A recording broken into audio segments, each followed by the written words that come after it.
Olá, este é o Poder Entrevista. Eu sou Hamilton Ferrari, repórter do Poder 360, e vou entrevistar Guilherme Jung, economista da Alta Vista Research. Guilherme tem 27 anos, é graduado em Ciências Econômicas pela Pontifícia Universidade Católica do Rio Grande do Sul. Tem mestrado em Economia do Desenvolvimento e experiência como assessor e analista de investimentos. Antes da Alta Vista Research, trabalhou no Banco do Estado do Rio Grande do Sul. Guilherme, obrigado por ter aceitado o convite. Olá, Milton. Prazer estar conversando com vocês hoje. Agradeço também a todos os web espectadores que assistem esse programa. Essa entrevista está sendo gravada no estúdio do Poder 360 por videoconferência em Brasília, em 14 de janeiro de 2025. Para ficar sempre bem informado, inscreva-se no canal do Poder 360, ative as notificações e não perca nenhuma informação relevante. Eu começo perguntando: os ativos financeiros têm demonstrado um aumento das incertezas desde dezembro. Qual o motivo para o dólar acima de R$ 6 e o Ibovespa próximo de 120 mil pontos? Bom, atualmente a gente tem um contexto, tanto nacional quanto global, de incertezas e de dificuldades. A gente vê um novo governo Trump sendo eleito, a gente vê um risco fiscal elevado no Brasil, e tudo isso traz uma precificação, principalmente para a nossa moeda, de desvalorização. Enquanto o dólar segue forte, também frente a outras moedas, frente a países emergentes, principalmente, a gente tem uma condição aqui doméstica de dificuldades de equilíbrio econômico que também levam o capital a sair do Brasil e ir para economias mais atrativas, com retornos e também taxas de juros mais equilibradas que consigam ter também um risco mais equilibrado propriamente do que no Brasil. O que esperar do ano de 2025 em termos de volatilidade? Bom, 2025, sem dúvida, será um ano desafiador no quesito volatilidade. A gente acredita, sim, que esses mercados emergentes devem sofrer mais do que os mercados globais, mas a gente já nota certa volatilidade também em países desenvolvidos, como Estados Unidos e também Europa. Alguns fatores, como esse novo governo Trump que eu já mencionei, dólar forte, mas a inflação global ainda acima das metas, conjuntamente com uma desaceleração na China, devem criar um ambiente um pouco mais estável do que a gente viu no ano de 2024. E, além disso, as tensões geopolíticas no Oriente Médio e o prolongado conflito na Ucrânia podem sim aumentar a volatilidade também nos preços de commodities, importante para a relação comercial do Brasil. Agora, no curto prazo, quais são os principais temas que estão no radar dos investidores ali no primeiro trimestre do ano? Os investidores terão no seu radar, de forma atenta, a política fiscal no Brasil, em primeiro plano, especialmente pelas propostas para conter um déficit público e também a reação do mercado a essas propostas, as possíveis medidas que teremos por parte do governo. Também teremos agora em fevereiro uma eleição do Congresso e do Senado, importante para definir os rumos da política brasileira, e também as novas alianças.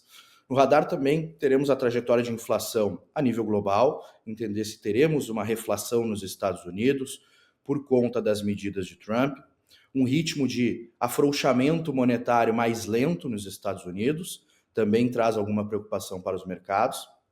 Além disso, o impacto da economia chinesa na demanda global. Nós estamos vendo uma economia chinesa que cresce menos do que o ritmo da última década, impactando sim o volume de operações com commodities a nível global. O que as eleições no Senado e na Câmara pode ter de impacto na economia? No ponto de vista de alianças, se tivermos uma eleição que favoreça o governo, a gente não deve ter avanços fiscais tão significativos. Agora, se a oposição conseguir, de fato, se organizar e priorizar o tema, colocando a discussão em pauta e não só dependendo do executivo para avançar num ajuste fiscal, pode ser algo importante para o reequilíbrio das contas públicas no Brasil, trazendo, quem sabe, até maior previsibilidade econômica para os mercados. Há uma seca de IPOs no Brasil, ou seja, nenhuma empresa privada entrou na bolsa para oferecer suas ações ao público desde 2021. Por que isso acontece? Há alguma expectativa para que haja em 2025? Bom, a ausência de IPOs, ela se deve a alguns fatores, mas o ambiente macroeconômico complicado, como estamos vendo desde da mudança das metas ali em abril de 2024, atrapalha esse movimento. Os juros altos, o aumento do custo de capital e a baixa confiança do investidor também são fatores que limitam as empresas a fazerem novos IPOs. Então, essa previsibilidade econômica ela é fundamental para que novas empresas entendam que seja interessante fazer essa abertura. Mas não só isso. Hoje, diversas empresas estão negociando com preços, lucros abaixo da sua média histórica, o que acaba afetando a competitividade de novos entrantes na Bolsa. A gente tem empresas aí centenárias, empresas com alto valor de mercado, que tem uma atratividade muito boa para o investidor, mas de fato uma nova empresa entrando, trazendo incerteza, a gente não tendo um histórico tão grande dela, acaba afetando sim a decisão de investimento do investidor. A gente não tem uma previsibilidade de IPOs para 2025 por conta dessa dificuldade, tanto estrutural da economia, mas também microeconômica, dessa condição dos ativos já estarem baratos, né? O governo apresentou algumas propostas para frear os gastos públicos. O pacote fiscal não foi bem recebido. Por quê? A leitura do mercado é que o pacote fiscal foi insuficiente. Os cortes tímidos do governo e também o impacto ao crescimento do déficit público restrito não agradou não só o mercado, mas eu acredito que os agentes políticos entenderam que não tem sustentabilidade dentro desse projeto. Além disso, houve uma clara falha de comunicação do governo, até admitida pelo ministro Fernando Haddad, que foi a inclusão da reforma do imposto de renda, considerada também inadequada para o momento. Haveria uma renúncia de receita fiscal significativa, poderia gerar ainda mais expansão e inflação também. Então, seria um tiro no pé uma reforma do imposto de renda antes de mesmo se discutir corte de gastos. Outro ponto relevante foi a tramitação legislativa. A gente viu um enfraquecimento do pacote ao longo do tempo, com a negociação das emendas parlamentares. Isso atrapalhou também a condução do pacote fiscal. O Brasil ele é um país contraditório, né?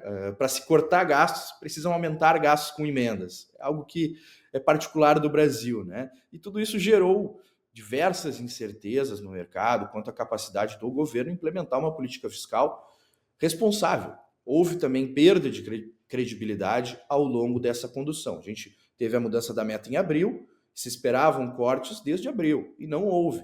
Vieram apenas no final de novembro e início de dezembro, trazendo um movimento muito negativo dentro das bolsas, dentro do câmbio, e uma conjuntura econômica que não está equilibrada.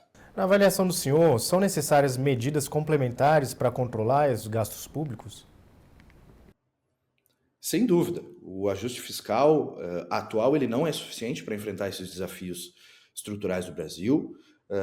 Atualmente, metade do orçamento está inclinado para pagamento de juros, outros 30% para a Previdência e o restante para a saúde, educação, segurança, entre outros. Então é importante rediscutir esses gastos, rediscutir onde o país deve focar para que a gente tenha uma condução adequada. O governo focou nas pequenas contas para não gerar um desgaste, quem sabe, com o público ou até com os agentes políticos, com a classe política ou a classe também dos empresários. Mas a única forma de fazer um ajuste factível é mexendo nas grandes contas, desindexando salários, fazendo uma reforma administrativa que seja sustentável e olhar com atenção, muita atenção para a Previdência novamente. A gente fez uma reforma da Previdência recentemente, mas ela basicamente com a pandemia já foi gasta novamente. Então, essa condição de pirâmide etária que temos no Brasil, ela deve sim ser revista através de uma reforma da Previdência. Então, os reflexos dessa pirâmide etária impactarão, de fato, as contas públicas do Brasil, não no médio e longo prazo, mas já estão impactando até mesmo no curto prazo. A taxa Selic deve subir nas duas próximas reuniões do Copom, o Comitê de Política Monetária. Os juros devem voltar para 15% ali em meados do ano, que a última vez que isso aconteceu foi em 2006. O que isso deve impactar nos ativos financeiros e também na economia como um todo? Bom, os juros elevados, eles acabam fortalecendo, investimentos de renda fixa, mas prejudicam o mercado de crédito, por exemplo. O financiamento fica mais caro e a expansão econômica acaba minguando, digamos assim, especialmente em setores que dependem de um financiamento. No ponto de vista de ativos ainda, né, a questão de renda variável, as empresas com uma maior alavancagem tendem a sofrer mais, enquanto algumas empresas do setor exportador podem sim se beneficiar de um câmbio depreciado, mesmo com uma volatilidade elevada. O apetite a risco ele acaba ficando mais restrito, o custo de oportunidade também acaba ficando inclinado para uma alocação mais conservadora. Para a economia, de fato, é algo que afeta a todos. Uma taxa de juros elevada acaba afetando o crescimento econômico do país, né? As possibilidades e os investimentos também. Um empresário tende a correr menos riscos dentro de um ativo financeiro, daqui a pouco correr um risco dentro do mercado. Ele faz esse trade-off, né? Ele faz esse custo de oportunidade. Realmente, com taxas tão elevadas, será que vale a pena eu correr um risco tão demasiado para buscar um retorno duvidoso? Então, esse é o grande ponto do nível de juros atuais que a gente possui. Quando vamos poder ver os juros abaixo de 2 dígitos, abaixo de 10%? Um grande ponto que faz parte da condução do Banco Central é fazer o controle inflacionário. Nós atualmente temos uma inflação acima do teto da meta, por uma série de fatores, como os estímulos fiscais que o governo vem fazendo desde o início da sua condução, desde que foi eleito. Isso levou a um aquecimento de curto prazo da economia.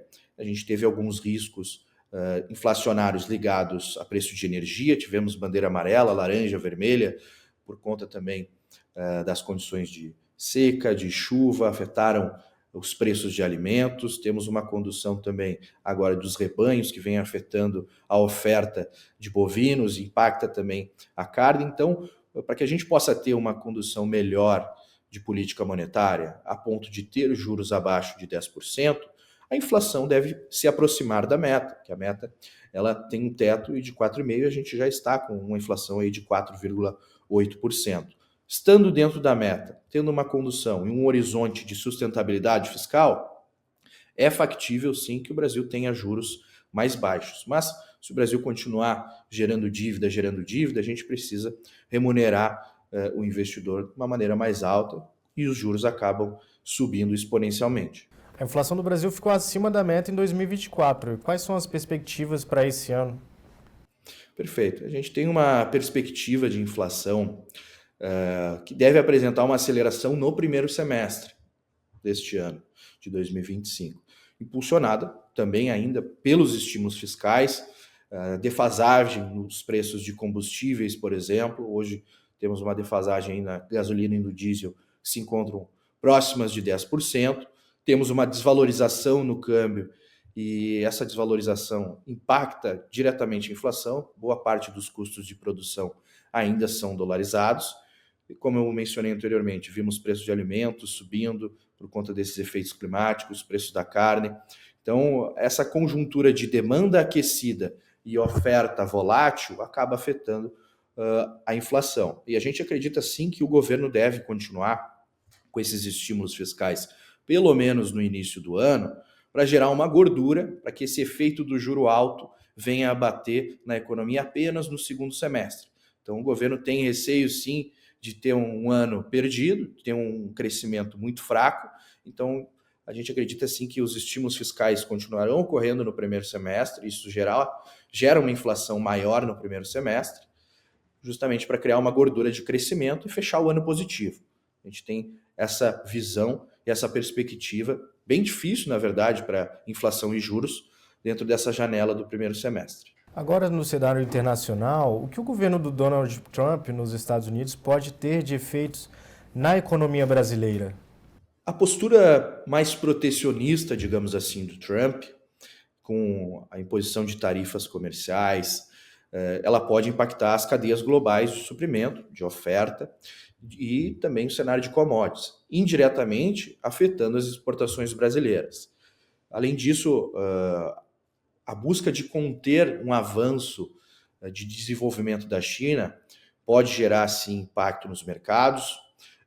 E o Brasil atualmente tem como maior parceiro comercial a própria China. Então a China vem fazendo uma transição econômica na última década, trocando investimento em real estate, em mercado imobiliário, em consumo interno, justamente para fazer uma exportação de valor agregado, como a gente vê os carros elétricos, por exemplo, mas investindo em tecnologia, e não vem crescendo aqueles níveis que a gente via, de 8%, 10%. Agora é um crescimento um pouco mais envergonhado, na casa dos 4%, 5%, 6%. E o Brasil é um forte exportador para a China. Se a China cresce menos, por conta dessas medidas de Trump, a gente também vai ser afetado no mercado de commodities. E para o Brasil, diretamente, ainda não foi indicada nenhuma tarifa comercial direta, mas indiretamente tem seus efeitos. Um governo Trump também pretende cortar impostos, auxiliar as empresas ligadas à indústria, e isso pode gerar um efeito inflacionário. Tendo uma inflação mais elevada nos Estados Unidos, como eu mencionei, o afrouxamento monetário pode ter um ritmo mais lento, ou seja, os juros podem continuar elevados nos Estados Unidos por mais tempo. O investidor avalia, eu tenho uma remuneração ao risco baixo atrativa nos Estados Unidos, por que eu vou me expor a emergentes? Vou me expor a Brasil. Então tem essa dicotomia, sim, com um novo governo Trump, com o cenário também que a gente vê com a China, impactando direto e indiretamente o Brasil. Agora, para encerrar, o crescimento econômico do Brasil tem surpreendido positivamente. O mercado de trabalho está aquecido, com ocupação recorde e taxa de desemprego na mínima histórica. O que esperar da atividade econômica em 2025? Devemos ter uma atividade econômica tão forte como em 2024?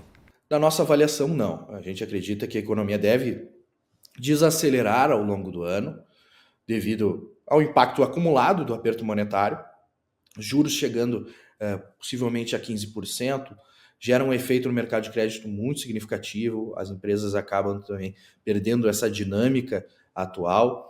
No entanto, a balança comercial pode aumentar alguns superávites dentro de algumas cadeias, né? Ajustando aí, quem sabe, esse crescimento do Brasil. A gente teve uma exportação forte, é verdade, em 2024, mas uma importação também muito forte.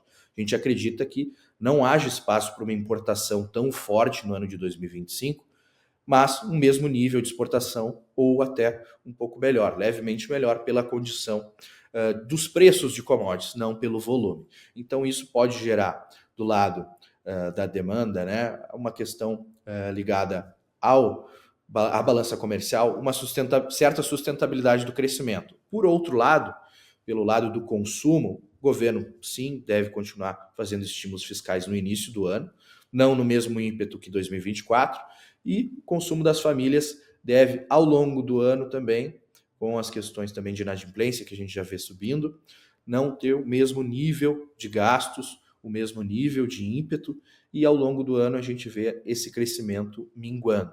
Por isso, tão importante para o governo gerar uma gordura no início do ano, para que a gente, quem sabe, feche 2025 com um crescimento positivo.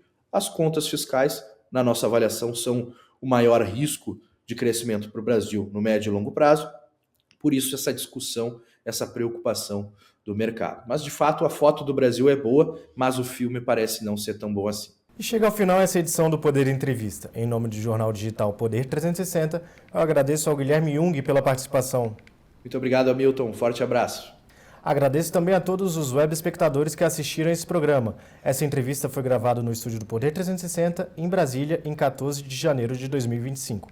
Para ficar sempre bem informado, inscreva-se no canal do Poder 360, ative as notificações e não perca nenhuma informação relevante. Muito obrigado e até a próxima!